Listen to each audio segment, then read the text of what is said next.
Chers téléspectateurs, aujourd'hui dimanche, j'ai le privilège de vous saluer au nom de Jésus. Il vous apporte la grâce pour ce jour afin de cheminer, de persévérer, surtout d'être transformé et d'être préparé pour le combat final. Le thème qui nous est proposé pendant cette semaine, souffrir pour le Christ. Et aucun chrétien vivant ne pourra débarquer au ciel sans recevoir sa dose de souffrance. C'est organisé par Dieu, il nous a déjà avertis, c'est pourquoi il nous a envoyé des messages pour nous préparer en amont. Et notre mental, notre morale doit pouvoir se fixer sur ces éléments de manière, si nous n'avons pas des occasions immédiates de souffrir, mais que nous puissions nous préparer pour toute éventualité proche ou future. Le thème d'aujourd'hui, persécution des premiers chrétiens.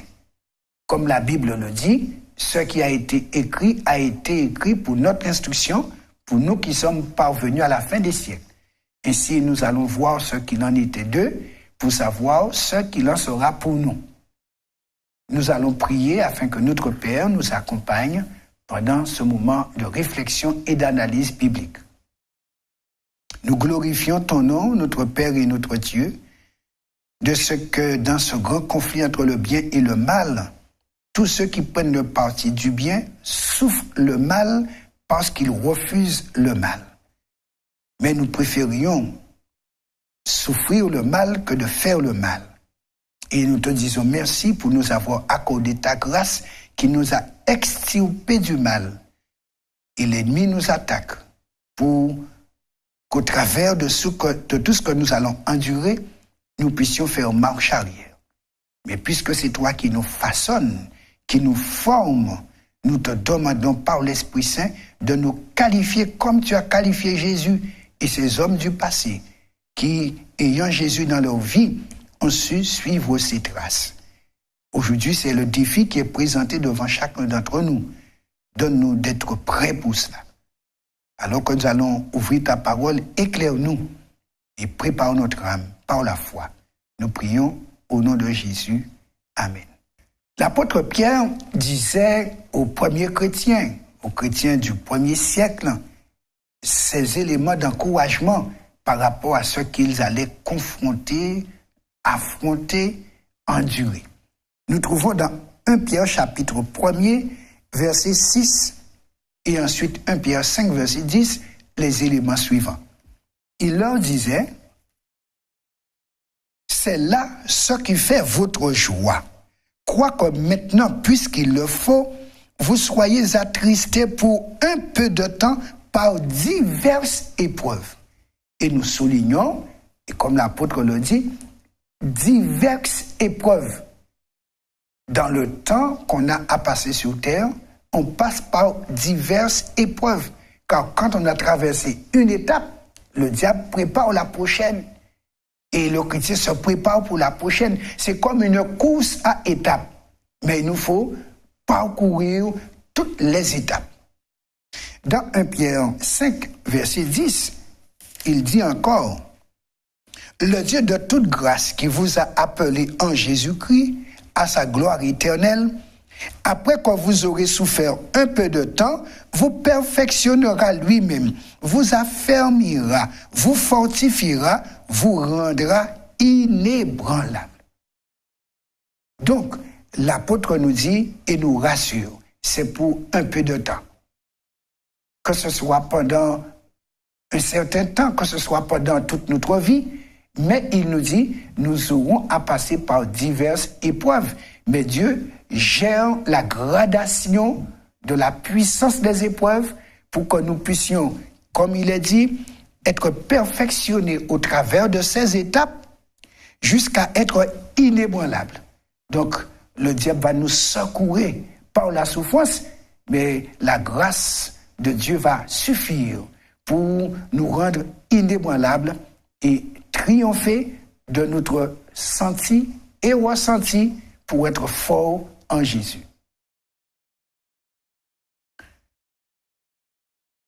De quoi parle Pierre et comment préconise-t-il à ses lecteurs de réagir à ce qu'ils doivent affronter?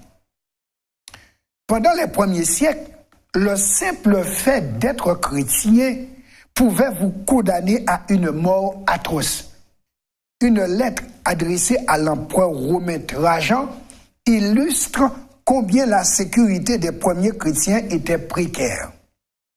Cette lettre venait de Pline le Jeune, qui était à l'époque gouverneur de la province de la Bithynie et du Pont, et ceci de l'an 111 à 113 après Jésus. Ce sont deux des régions que l'apôtre Pierre effectivement mentionne dans 1 Pierre 1er, verset 1. Voici ce que l'apôtre écrivait à ses chrétiens, dirigé par Pline le Jeune. Pierre, apôtre de Jésus-Christ, à ceux qui sont étrangers et dispersés dans le Pont, la Galatie, la Cappadoce, l'Asie et la Bithynie. Donc, Pline le Jeune dirigeait la Bithynie et le Pont. Donc, il écrit à Trajan pour lui demander la marche à suivre face à des gens que l'on accusait d'être chrétiens. Nous soulignons des gens qu'on accusait, puisque lui-même, Trajan, ou du moins Pline, il est gouverneur, donc il n'est pas après chaque citoyen, mais ce sont les concitoyens qui repéraient les chrétiens, les dénonçaient. Et là, traduit devant Pline, il disait, ceux qui se disaient chrétiens, il disait à Trajan qu'il les avait exécutés. D'autres disaient qu'ils avaient autrefois été chrétiens, mais qu'ils ne l'étaient plus. Ce qui veut dire, ceux qui avaient peur d'endurer la souffrance, eh bien, abjuraient ou reniaient le Christ pour retrouver la liberté et échapper à la mort. Le culte d'un empereur vivant était ainsi mis sur pied. Et à l'époque, pour vérifier que ceux qui abjuraient avaient bien abjuré, on leur demandait d'offrir de l'encens à des statues de Trajan et à d'autres dieux et de maudire Jésus.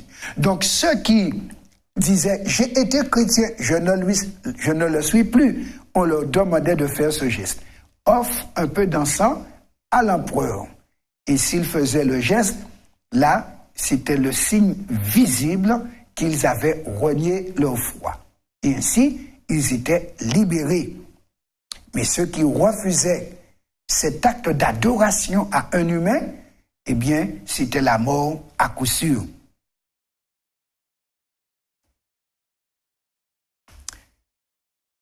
Le culte d'un empereur vivant était rarement pratiqué à Rome, la capitale, bien que dans la partie orientale de l'Empire romain, là où la première épître de Pierre est envoyée, les empereurs permettaient et parfois encourageaient la construction de temples à leur gloire. Et personnellement, j'ai eu l'occasion d'aller à Césarée de Philippe, où Philippe, qui était un des tétrarques, qui avait fait ériger un temple, l'Augustéon, en l'honneur de l'empereur Auguste, qui lui avait permis de diriger un quart du territoire de la Palestine. Donc, il y avait soit des bustes de l'empereur, soit des temples érigés pour vénérer l'empereur. Certains de ces temples avaient leurs propres prêtres et leurs autels sur lesquels on faisait les sacrifices. Quand Pline voulait que les chrétiens montrent leur loyauté envers l'Empire, en offrant de l'encens et en adorant une statue de l'empereur, il suivait une pratique établie de longue date en Asie mineure. Au 1er siècle, les chrétiens ont dû faire face à de graves périls pour la simple raison qu'ils étaient des chrétiens. Ce fut particulièrement vrai sous le règne de Néron, qui a régné de 54 à 68 après Jésus-Christ, et sous Domitien, qui a régné de 81 à 96 après Jésus-Christ. C'était parmi les empereurs les plus féroces déchaînés contre les chrétiens. Il y avait plusieurs, comme on a mentionné Trajan, on a mentionné Néron, Domitien, il y avait Décius, il y avait Marc Aurèle, mais le plus déterminé à éradiquer dans son royaume ces chrétiens, c'était Dioclétien. Et c'est suite à son règne que Constantin le Grand va arriver au pouvoir et va faire l'édit de Milan par lequel il va mettre fin à la persécution des chrétiens. Mais c'était une trêve momentanée puisque les choses allaient reprendre après l'an 538. Pourtant, la persécution décrite dans 1 Pierre est de genre plus local. Dans la lettre, on ne trouve pas beaucoup d'exemples des persécutions dont Pierre parle, mais il y avait peut-être des fausses accusations, puisque l'apôtre nous dit dans 1 Pierre 2, verset 12, ce qui suit, « Ayez au milieu des païens une bonne conduite, afin que, là même où ils vous calomnient, comme si vous étiez des malfaiteurs, ils remarquent vos bonnes œuvres et glorifient Dieu au jour où il les visitera. » Donc, il y avait de la calomnie. Et on sait, lorsqu'un coup de langue part à l'endroit de quelqu'un, les effets que cela peuvent produire. Il y avait également les injures et les reproches que subissaient les chrétiens.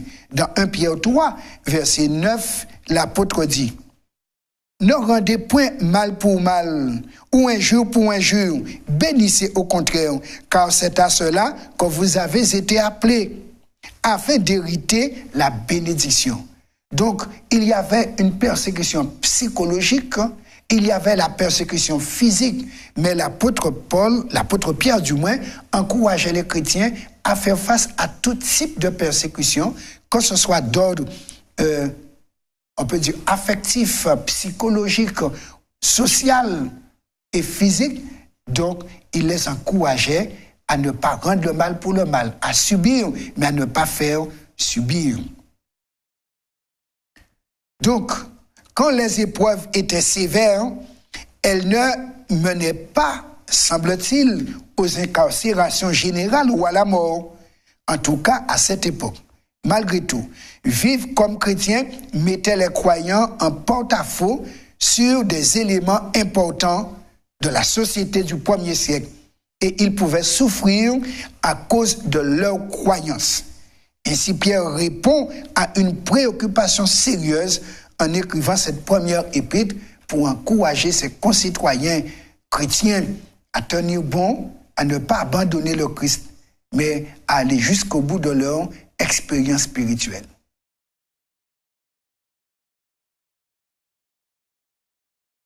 Ce que les premiers chrétiens ont enduré laisse à présager ce que les derniers chrétiens devraient endurer, puisque le même Christ, le même ennemi est là, le même chemin est proposé, la même récompense attend les disciples de Jésus, et comme Jésus l'a dit, tout disciple accompli sera comme son maître.